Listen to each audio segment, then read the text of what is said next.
Welcome to ஷைசி max YouTube channel. இப்போ இந்த கொஷினில் இந்த 3 உறுப்புகள் கொடுத்துருக்குறாங்க. இதில் எல்சிஎம் மீசியமாக கேட்டிருக்கிறாங்க.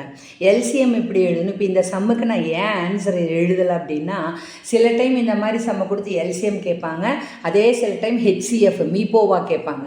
எப்படி எழுதுன்னு பார்க்கலாம், ஓகேவா? முதல்ல ஹெச்சிஎஃப் எப்படின்னு சொல்லிட்டேன் நான். ஹெச்சிஎஃப் இங்கே கண்டுபிடிக்க போகிறோம், இங்கே எல்சிஎம் கண்டுபிடிக்க போகிறோம்.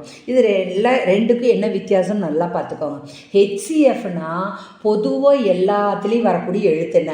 ஏபி இருக்குது, ஏபி இருக்குது, ஏபி இருக்குது. அப்போது ஏவும் இருக்குது எல்லாத்துலேயுமே, பியும் எல்லாத்துலேயுமே இருக்குது, ஓகேவா? இதில் ஹெச்சிஎஃப்னா என்ன பண்ணணும்னு நல்லா பார்த்துக்கோங்க.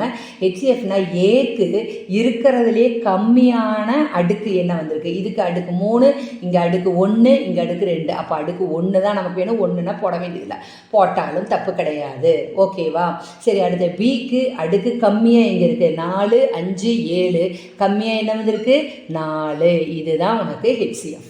இதே உனக்கு எல்சிஎம்னா என்ன பண்ணணும்? ஏதாவது ஒன்றில் வந்திருந்தாலும் நீங்கள் எழுதி ஆகணும். ஏபி எல்லாத்துலேயும் இருக்குது, ஓகே, ஏ எழுதுகிறோம், பி எழுதுகிறோம். ஏதாவது ஒன்றில் சின்னு வந்திருந்தால் கூட சியும் எழுதியே ஆகணும். ஹெச்சிஎஃப்னா கண்டிப்பாக பொதுவானதை மட்டும் எழுதணும். எல்சிஎம்னா ஏதோ ஒன்றில் வந்தால் கூட எடுத்து எழுதி ஆகணும். இதில் சின்ன அடுக்குகளை போடுவோம் ஹெச்சிஎஃப் மீப்போவானா. ஆனால் மீசிமானா என்ன பண்ணணும்? பெரிய அடுக்கு எழுதணும். இப்போ ஏக்கு அடுக்கு பெருசு எது? 3, 1, 2ல் அடுக்கு பெருசு 3, ஓகேவா? பிக்கு அடுக்கு பெருசு 4, 5, 7ல் பெருசு எது?